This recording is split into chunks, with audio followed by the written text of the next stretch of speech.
শুভ সকাল সবাই, কেমন আছেন এই ঠান্ডায়? এই যে আমি চা নিয়ে বসেছি। আমার চা খেতে দারুণ লাগে, মানে দারুণ লাগে। যাই হোক, ঈশিতা চলে যাবে আগামীকাল। এইবার ওর আবদার হচ্ছে একটু ওকে কেক বানিয়ে দিতে হবে।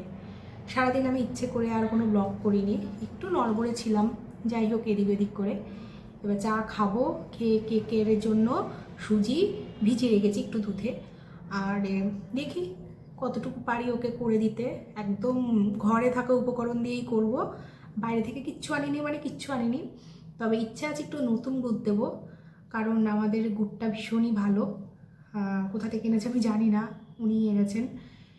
এবার ইচ্ছা আছে একটু ওকে দেখি কালকে হালকা একটা টিফিন করে দেওয়ার জন্য। ও তো অবশ্যই বাড়ির থেকে সব টিফিনই আনবে। আর আমিও দেখি কি করা যায় না যায়, চেষ্টায় আছি। তারপরে একবারে রুটি করে ফেলবো। আর ব্লগটি আজকে ছোটোই হবে, খুব একটু বড় হবে না। আর কেমন লাগছে আমার ভিডিওগুলো যদি একটু বলেন, ভালো লাগে আমারও। আসছে টুকটাক কমেন্টও আসছে, কম বেশি অনেকেই বলছে। এবার যাই হোক, এই ব্যান্ডেল থেকে আসার পরে একটু নড়বড়ে ছিলাম, মাঝে দিয়ে একটু নড়বড়ে ছিলাম না, তা তো না, বেশ এই যে ধোয়া উঠছে চাই, নড়বড়ে ছিলাম। কিন্তু কালকে ভীষণ ঘুমিয়েছি, অসুবিধা নেই কোনো। আবার যেতে হবে 30 তারিখ, মানে পরপর কুইজ আছে, আরও দুখানা কুইজ হয়েছিল, সেই ভিডিওগুলো রেডি করছি আস্তে আস্তে করে। হচ্ছে না ঠিকঠাক করে, মানে নতুন তো, তাই হয়তো সেই ওইভাবে আমি পারছি না। আমি আমার মতন করে চেষ্টা করছি আর কি। যাই হোক, ভালো লাগলে একটি লাইক কমেন্ট শেয়ার অবশ্যই জানাবেন। ভালো খারাপ কতটুকু আগের থেকে ইমপ্রুভ হয়েছে আমি নিজেই বুঝতে পারছি নিজেরটা। আসলে যে যতক্ষণ না নিজের খুদটা না ধরতে পারবে না, দুনিয়াতে কেউ কখনো তার খুদ কখনো বের করতে পারবে না। তো আমি চেষ্টা করি আমার কোথায় খুদ আছে সেটা বের করতে। যাই হোক, আজকে যেমন চুলটা আঁচড়াইনি, মানে ইচ্ছে করেই আঁচড়াইনি, চুলটা আঁচড়াইনি। তবে হ্যাঁ, এবার যাই, চাটা খাই, চাটা খেয়ে কেকটা বানাতে যাবো, এই হচ্ছে বিষয়। দেখতে থাকুন ভিডিওটি, আশা করি ভালো লাগবে। এই যে আমি দুধের মধ্যে সুজিটা আগেই ভিজিয়ে রেখে দিয়েছিলাম, নরম হয়ে গেছে। আর এখানটা চিনি, অনেকটা চিনি নিয়েছি, মানে এই বাটিটার 1 বাটি চিনি নিয়েছি। চিনির মধ্যে দিয়ে দেবো এই দারুচিনিগুলো। এবার এগুলোকে গুঁড়ো করব। আর সাথে নিয়েছি কিশমিশ, বাদাম, খেজুর। মানে আমার কাছে এই পর্যন্তই ড্রাই ফ্রুট ছিল, আর কিছু আছে কিন্তু আপাতত এগুলো দিয়েই দেব, আর কিছু লাগবে না। আর সুজি দিয়ে একটা করব, এটা দিয়ে আরেকটা ইচ্ছা আছে ময়দা দিয়ে করার। আর ডিমগুলো এখনও ভেঙে উঠতে পারিনি, ডিমগুলো, এই যে ডিম, 2টো ডিম দিলেই এনাফ।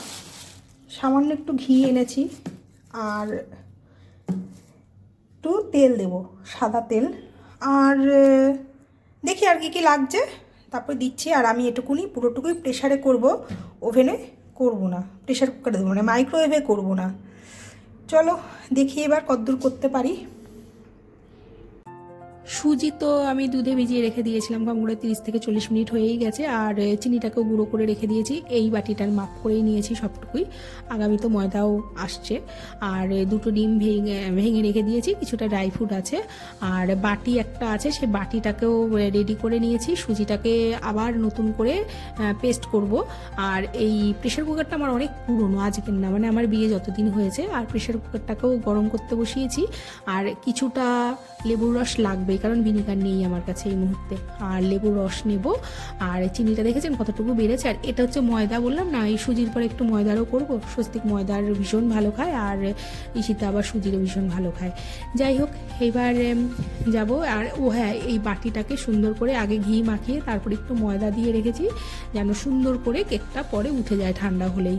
আর এইবার ওই সুজি আর দুধ যে ভিজিয়েছিলাম সেটাকে সুন্দর করে পেস্ট করার পরে এইটার মধ্যে আস্তে আস্তে করে সব কিছু পড়বে, যেমন ঘি, তেল, সামান্য তেলও দেবো, ঘিও দেবো, দুটোই একসাথে দেবো। বাটার দেবো না, বাটার নেই, ভাবলাম ঘি আছে, ঘি দিয়ে দিই। আর এই ড্রাই ফ্রুট দেবো, আর চিনি দেবো, স্বাদ মতন লবণ দেবো। বেকিং পাউডার দেবো না, সুজিরটায় আমি কোনো কিচ্ছুই দেবো না, এমনকি ডিমও দিইনি আমি এতে। সুজির কেকে আমি কিচ্ছু দিই না, মানে কিচ্ছু দিই না, অথচ খুব ভালো হয়। পুরোটুকু এই ড্রাই ফ্রুটেই হয়তো ভালো হয়, জানি না কেন। আর দুধ আর যা হয় চিনি, এই দুটোই থাকে। এবার এটাকে একটুখানি ঝাঁকিয়ে দেবো যেন ভেতরে কোনো হাওয়া না থাকে। এবার সুন্দরভাবে এটা হোক, প্রায় ঘন্টাখানেক লেগে যাবে হতে হতে। আর এই সুযোগেই আমি একখানা, মানে ওই যেই বাটিটা ছিল সেই বাটিটাই ব্যবহার করব, সুজির যে বাটিটা ছিল সেই বাটিটাই ব্যবহার করব। সেখানটায় ডিম, ঘি আর তেল সুন্দর করে পেস্ট করে নিলাম। আর এইবার এর মধ্যে সব কিছু আস্তে আস্তে করে ওই লেবুর রস একটু ব্যবহার করব, আর ড্রাই ফ্রুট দেবো। আর ওই একই মাপের কিন্তু, মানে যেই বাটিটার মাপে আমি চিনিটা দিয়েছিলাম, এই যে চিনিগুলো দিচ্ছি, এই বাটির মাপ করেই আমি এক বাটি ময়দা দেবো। মানে মাপ একটাই রাখবো, মাপের কোনো এদিক ওদিক হবে না। তারপরে সুন্দর করে এটাকে একটুখানি ঘেটে নেব। আর আমার কাছে না একটু কফি আছে, এটা আমাকে বরুণ দিয়েছিল কফিটা। আর এই কফিটা খাবো খাবো করে খাওয়া হচ্ছিল না, ভাবলাম তাহলে এর মধ্যে দিয়ে দিই, বেশ একটা সুন্দর গন্ধও আসবে, আর একটুখানি রঙটাও ভালো হবে। আর আমার এই কফির গন্ধটা খুব ভালো লাগে। যাই হোক, তাই দিলাম। আর এর মধ্যে কিন্তু আমি বেকিং পাউডার অবশ্যই দেবো, কারণ ময়দার যে কেকটা হয় সেটাতে বেকিং পাউডার দিলে ভালো হয় আর কি। আর এইবার এটাকে সুন্দর করে একদম ঘেটে নেব। তবে হ্যাঁ, জল কিন্তু আমি কোনোটাতেই ব্যবহার করিনি, জল কোথাও নেই, মানে নেই। ওই ডিম, তেল, ঘি, এই সবেই আমার যেটুকুনি জল হয়েছে। আর হ্যাঁ, এটাতে দুধও দেবো। এই দুধটাকেই আলাদা করে রেখে দিয়েছিলাম একটুখানি, আমুল দুধ অবশ্যই। আর এই সেই সামান্য একটুখানি বেকিং পাউডার, ইনো দিলেও হয়, কিন্তু আমি না সত্যি বলতে কিছুই দিই না, এমনিতেই ফুলে যায়, ভালো হয়। আর এইবার এই পুরো ড্রাই ফ্রুটটা যদি কমলা লেবু বা আঙুরের রসে দুদিন ভিজিয়ে তারপরে বানানো হয় তাহলে না ভালো হয়, বেশ সুন্দর একটা গন্ধ আসে। কিন্তু ওই খুব তাড়াতাড়ি চটজলদি যখন বানানো হয় এটাও একবার খারাপ লাগে না খেতে। আমি ঘরের উপকরণ দিয়ে করি যেন বাইরের কোনো কিছু না পড়ে আর কি। যাই হোক, এটাও সুন্দর হবে। আর একটুখানি আগেই লবণ দিয়েছিলাম, সামান্য একটু বেকিং পাউডার দিয়ে এবার সুন্দর করে করব। আর এই একখানা আমার কাছে সসপ্যান ছিল, এই প্যানটার মধ্যে সুন্দর করে ওই ঘি আর ময়দা যেমন করা হয় দিয়ে একদম, দেখেছেন কেমন ঘন করেছি। এটা একদম ঘন করলে হয় কি, বেশ শক্তও হবে কেকটা, শক্ত মানে টাইট হবে, যে টাইটটা দরকার, কিন্তু সফট হবে ভেতর থেকে। আর এরকম করে একটুখানি ঝাঁকিয়ে নেব, কারণ হচ্ছে ভেতরে যদি হাওয়া থাকে তাহলে হাওয়াটা বেরিয়ে যাবে। আর এইভাবে আমাকে রেখে দিতে হবে কম করে 40 মিনিট। আর দেখবেন কি সুন্দর কেকটা বেরিয়েছে। আর ওইদিকে আমি আলু কেটে রেখেছি, আটা মেখে রেখেছি, রাতে রুটিটা তো হবে, একবারে সব কমপ্লিট করব।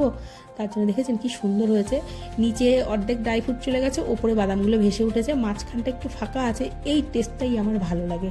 আর এটা হচ্ছে ওই ময়দারটা, আর আগেরটা ছিল সুজিরটা। এই দেখুন কাটবো এবার, একবারে কিন্তু পুরো ঠান্ডা হয়ে যায়নি, সুন্দর হয়েছে।